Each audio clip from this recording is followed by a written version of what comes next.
I didn't figure this out until I was 67. Don't wait as long as I did. Most people spend their whole life waiting, waiting to feel ready, waiting for the right moment, waiting until the kids are grown, the money is right, the timing is perfect. Here's what nobody tells you. The moment never comes. The waiting is the trap. My mother used to say, a boat in the harbor is safe, but that's not what boats are for. The people I've watched live the fullest lives. They moved before they were ready. They said yes before they knew how. They started before it made sense. You don't need more time. You need less hesitation. The regrets I've heard from women my age are never, I tried too many things. They're always, I wish I had started sooner. So whatever you've been putting off on the class, the conversation, the dream, start it this week. Not perfectly, just start. Follow me. Every day I share something I wish I'd known 30 years earlier. My doctor pulled me aside after my appointment and whispered this to me. I think about it every single day. He said, and I'll never forget this, most of my patients aren't sick. They're just exhausted from pretending everything is fine. I sat in my car for 20 minutes after that, because I thought about every woman I know who wakes up tired, goes to bed tired, smiles through dinner, answers every text, shows up for everyone, and when someone asks how she's doing, she says, I'm fine.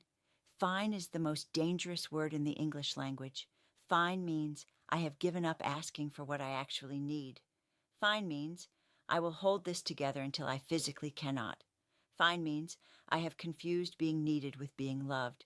Your body keeps score, darling. Every smile you forced, every boundary you swallowed, every night you couldn't sleep but told yourself you were okay. It adds up, and one day your body sends you a bill. The most radical thing a woman can do right now in 2025 is tell the truth about how she actually feels. Not to everyone, just to herself. Start there. Follow me. I say the things most people are only brave enough to think. The strongest women I've ever known all had this one thing in common. They knew when to stop explaining themselves. When I was younger, I thought strength meant having the right argument, saying the right thing, making people understand my side. It took me decades to learn. You cannot logic someone into respecting you. You can only show them through your choices what you will and won't accept. Strong women don't over-explain their boundaries. They don't apologize for their needs. And they don't shrink themselves to make uncomfortable people comfortable. The women I admire most, they speak clearly, they act quietly, and they let the results do the talking.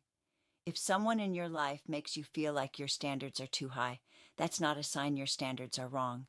That's a sign that person isn't right for you. You are allowed to want more. You are allowed to expect better.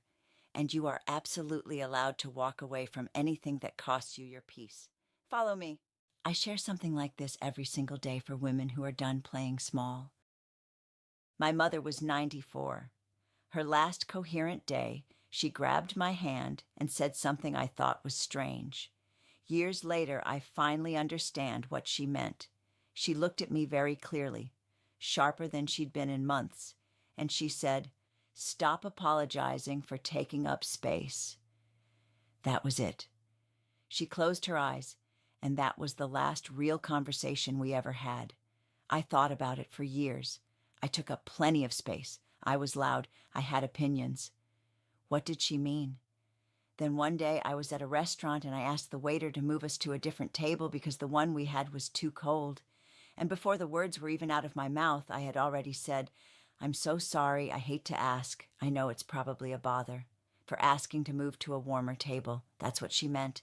We apologize for ordering what we actually want, for saying no, for needing things, for existing in a way that might possibly inconvenience someone somewhere.